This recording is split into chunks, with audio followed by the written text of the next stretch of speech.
Good morning. എന്താണ് good morning ഒന്നുമില്ലേ? അതവിടെ നിൽക്കട്ടെ. നേരെ ഇപ്പോൾ എത്രയെന്ന വിചാരം?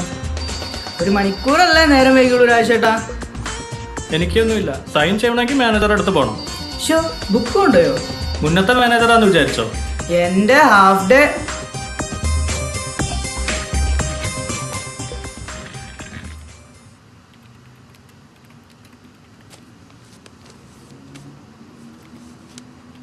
ശരത്തേട്ടാ ഒപ്പിടാൻ എന്താ വഴി? അങ്ങോട്ട് ചെല്ല്, നിർത്തി പൊരിക്കുകയാണ്. ഷോ ശരിക്കും എന്താ ഉണ്ടായെന്നറിയോ? വരുന്ന വഴിക്കൊരു ആക്സിഡന്റ്. 2 ബൈക്കുകൾ തമ്മിൽ നമുക്ക് നോക്കി നിൽക്കാൻ പറ്റുമോ? ഞാൻ അവരെ കൊണ്ട് ഹോസ്പിറ്റലിൽ പോയി. അതാ വഴി ഇത്. അങ്ങനെയാണെങ്കിൽ മാനേജറോട് പറ, ഒപ്പിടാൻ സമ്മതിക്കും. നിങ്ങൾ വിചാരിക്കുന്ന പോലുള്ള ആളല്ല മാനേജർ, മനസാക്ഷിയുള്ളവനാ. ഈ കാസർകോട്ടുകാർ പൊതുവേ മനുഷ്യത്തുള്ള ആൾക്കാരാ. സൂപ്പറുണ്ട. നീ മനസ്സ് കണ്ട അങ്ങോര് മാനത്ത് കാണും. അപ്പൊ ചിന്ന പുലിയാണെന്നർത്ഥം. ചിന്ന പുലിയോ? ഒന്നിനും കൊള്ളാത്ത കാസർഗോഡ് ബ്രാഞ്ചിനെ സൗത്ത് ഇന്ത്യയിലെ നമ്പർ 1 ആക്കിയ ആളാ നമ്മുടെ മാനേജർ.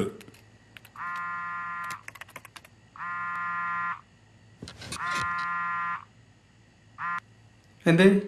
പിന്നെ ഞാനൊന്ന് ഛർദിച്ചു. അയ്യോ, എന്ത് പറ്റി? ഭക്ഷണത്തിന് എന്തെങ്കിലും? അതൊന്നും അല്ല എന്നേ. പിന്നെ നമ്മുടെ പ്രാർത്ഥന ദൈവം കേട്ടു. എന്ത് പ്രാർത്ഥന? ഒന്നുമില്ല. നിങ്ങൾ 2ാമത്തെ കുട്ടിയുടെ അച്ഛനാവാൻ പോണൂന്ന്. ശരത്തെ, ഞാൻ ഹാഫ് ഡേ ലീവാ. Okay sir. പിന്നെ ലഞ്ച് എൻ്റെ വക.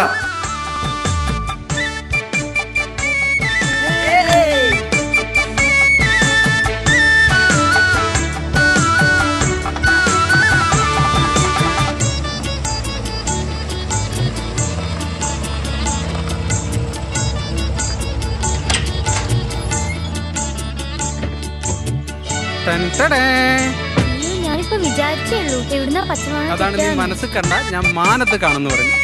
തരില്ല തരില്ല തരില്ല തരില്ല തരില്ല തരില്ല തരില്ല തരില്ല തരില്ല തരില്ല. വേണ്ട.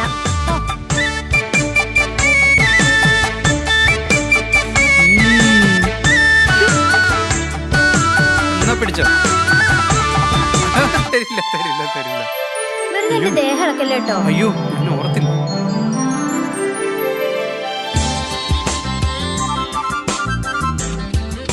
എന്താ ഇത്? ആരെങ്കിലും കാണൂട്ടോ. കാണട്ടെ, എന്റെ കുഞ്ഞുമാവയുടെ അമ്മ ഈ ലോകം മുഴുക്ക കാണട്ടെ.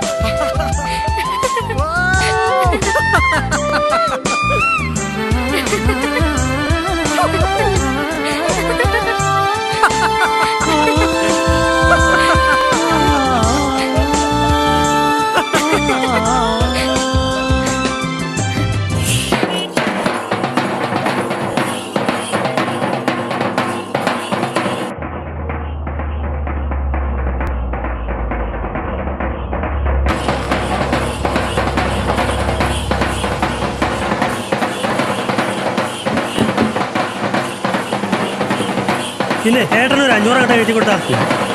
പേടിക്കണ്ട, എന്ത് പ്രാർത്ഥിച്ചാലും നടത്തി തരണ ഭഗവാനാ.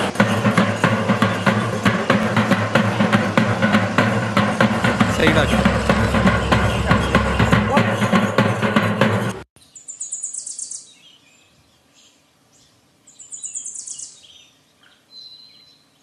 ഇവരെങ്ങോട്ടാ കിട്ടി? നമുക്ക് നേരെ അങ്ങോട്ട് പോവും. ഇവിടെ തൊട്ടിൽ കെട്ടിയ സന്താന ഭാഗ്യം ഉണ്ടാവുന്ന വിശ്വാസം.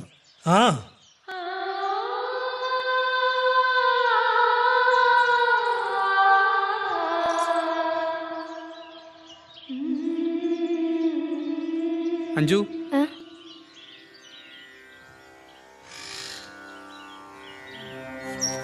അഞ്ജു സൂക്ഷിച്ചു.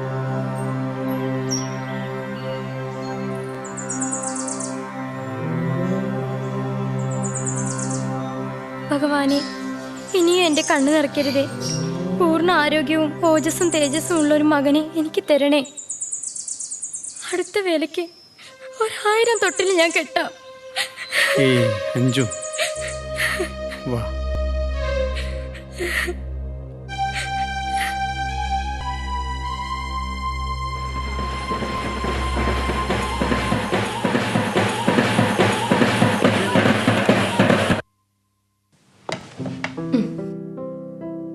മോളുടെ പേരെന്താ? ലീന.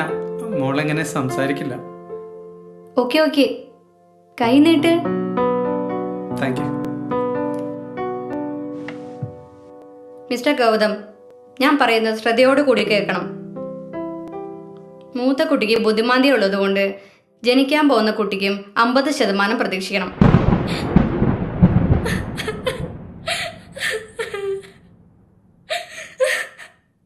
ഏയ്, ഞാനൊരു സാധ്യത പറഞ്ഞു എന്നുള്ളൂ.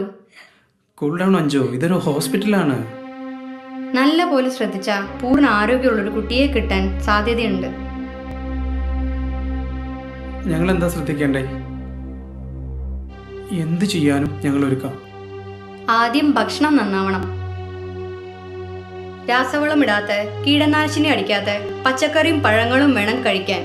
പിന്നെ പീരിയഡിക്കലി ചില ഇൻവെസ്റ്റിഗേഷൻ ചെയ്തു നോക്കാം. വേറെന്തെങ്കിലും? ഇപ്പൊ ഈ ടാബ്ലറ്റ് കഴിക്കൂ.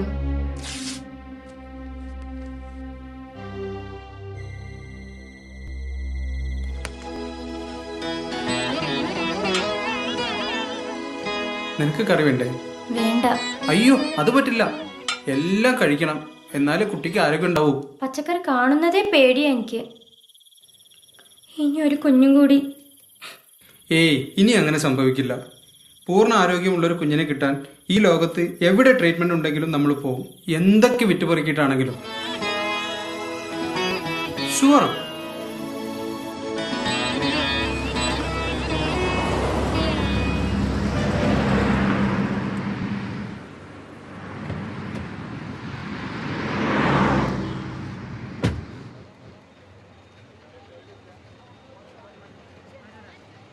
രാജേട്ടോ, ഈ പച്ചക്കറി ശരിക്കും ജൈവം തന്നെ അല്ലേ?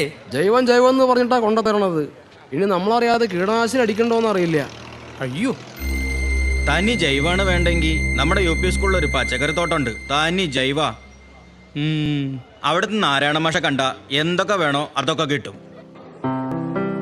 മേഡം, നാരായണ മാഷ്. മാഷിപ്പോ പച്ചക്കറി തോട്ടത്തിലായിരിക്കും. ഇത് കൂടെ പൊക്കോളൂ. ഓ, താങ്ക് യു. രാസവളവും കീടനാശിനിയും ഇട്ടിട്ടാണ് പച്ചക്കറി ഉണ്ടാക്കണതെന്ന് അറിഞ്ഞിട്ട് എത്ര കാലായി? ഒരു 15 വർഷമായി കാണും.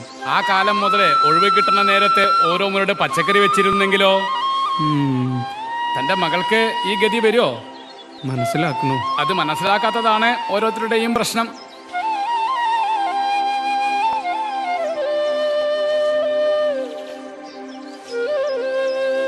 താൻ ആദ്യം ഈ കുട്ടികളെ കണ്ടുപിടിക്കേ. അവര് നല്ല ഭക്ഷണം കഴിക്കണമെന്ന് മാത്രമല്ല, നാട്ടുകാരെ കൊണ്ട് നല്ല ഭക്ഷണം കഴിപ്പിക്കുകയും ചെയ്യുന്നു. അങ്ങനെ മണ്ണിനെയും മനുഷ്യനെയും സ്നേഹിക്കുന്ന ഒരു പുതിയ തലമുറ ഉണ്ടാവുന്നു. അവര് തൊഴിലുറപ്പെന്ന സന്ദേശം പരത്തുന്നു. എത്ര മഹത്തായ കാഴ്ചപ്പാട് അല്ലേ? അതെ. തനിക്ക് ആവശ്യമുള്ള പച്ചക്കറി ഞങ്ങൾ തരാം, പക്ഷെ ഒരു കണ്ടീഷൻ. എന്താ?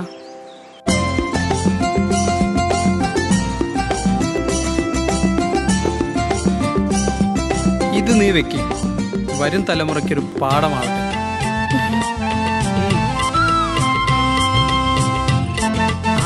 മോള് വാ.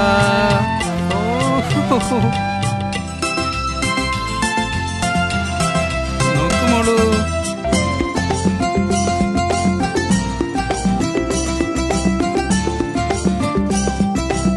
അങ്ങനെ മാഷോടുള്ള വാക്കു ഞാൻ പാലിച്ചു.